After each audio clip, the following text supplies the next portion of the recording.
கர்த்தர் சொல்றாரு, நான் உன் அழகில் பிரியப்படுகிறேன். பரிசுத்தம். அப்பா, இன்று இரவு என் குடும்பத்தை நான் பரிசுத்தத்திற்கென்று அர்ப்பணிக்கிறேன். என் கணவனை, என் மனைவியை, என் மகனை, என் மகளை, ஆமேன் அப்பா, என் மருமக்கமார்களை, என் பெற்றோரை, என்னுடைய உடன் பிறப்புகளை பரிசுத்தத்துக்கு நாங்கள் அர்ப்பணிக்கிறோம். ஆவியானவரே, எங்களை பரிசுத்தப்படுத்துங்கப்பா, எங்களை பலப்படுத்துங்கப்பா. எங்க வாழ்க்கையில் ஆசீர்வாதத்திற்கு தடை இன்னும் குறைவுள்ளவர்களாக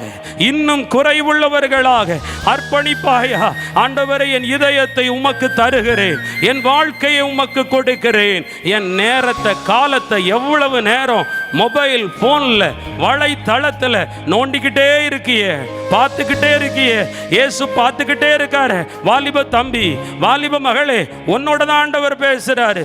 தூங்கும் போது அது உன் கையில் இருக்கு, எழும்பும் போது உன் கையில் இருக்கு, எப்ப பார்த்தாலும் கையில் இருக்கு. உன் வாயில இயேசு இல்லையே, உன் உள்ளத்துல இயேசு இல்லையே, உன் கையில பரிசுத்த வேதம் இல்லையே, உன் முழங்கால்கள் முட்டு போட்டு காப்பு பிடிக்கலையே. ஆண்டவர் சொல்றார், உன் விரல் தேஞ்சு போனது தான் மிச்சம், உன் கண்ணு கெட்டு போய் கண்ணாடி போட்டது தான் மிச்சம். உன் கண்கள் என்ன பார்த்துச்சா? ஞானத்தை பார்க்குது, உலகத்தை பார்க்குது, உலகத்தை ட்ரெண்டை பார்க்குது. இயேசுவை பார்த்தாயா? இயேசுவை பார்த்தாயா? காலத்தின் அருமையை உணராவிட்டால் கண்ணீர் வடிப்பாயே.